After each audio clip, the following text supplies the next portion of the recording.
Hello, this is Simone So. 안녕하세요. 설규문 박사님의 딸 시몬설입니다. 오늘 설규문 박사님의 전생퇴행을 통한 위대한 삶으로 가는 길이라는 책에 나온 내용을 좀 소개하겠습니다. 전생퇴행을 하다 보면 흔히 미래 경험을 하기도 합니다.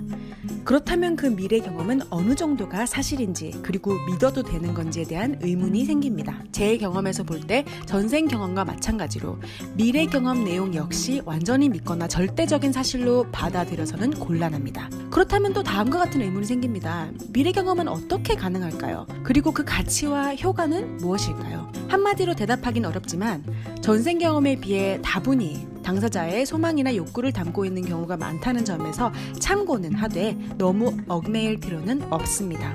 그렇다고 해서 미래 경험이 다 거짓이고 엉터리라고 생각할 것도 아닙니다. 다만 그 내용이 담고 있는 의미나 상징성 그리고 심리적인 암시 효과, 즉 자성 예언적 효과 등의 차원에서 이해한다면 그 나름대로 가치가 있습니다.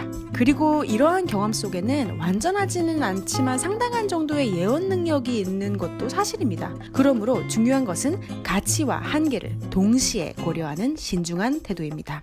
최면을 통한 미래 경험의 메커니즘을 이해하기 위해서는 먼저 잠재의식의 성격에 대해 생각해 볼 필요가 있습니다. 잠재의식은 우리의 생각 이상으로 엄청난 잠재력을 가지고 있습니다. 좌뇌지향적인 현대 학교 교육은 잠재의식의 개발은 고사하고 그 존재조차 거의 무시하고 있지만 이 잠재의식만 제대로 개발한다면 개인은 물론 전체 인류의 삶에 엄청난 향상을 가져올 것이 틀림없습니다. 세계적인 학자, 예술가, 발명가를 비롯한 이른바 천재들은 거의 자신의 잠재의식을 충분히 개발하고 활용한 사람들이라고 볼 수 있습니다.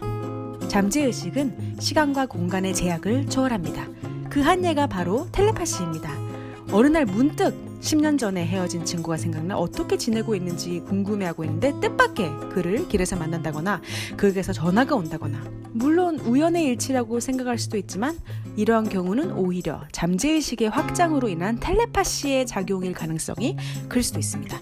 잠재의식은 이렇게 시간과 공간을 초월하여 두 사람을 하나로 묶고 몸은 이곳에 있으면서 마음은 저곳으로 갈 수 있게 하며 몸은 현재에 있으면서 마음은 과거로 또 미래로 보낼 수도 있는 거겠죠.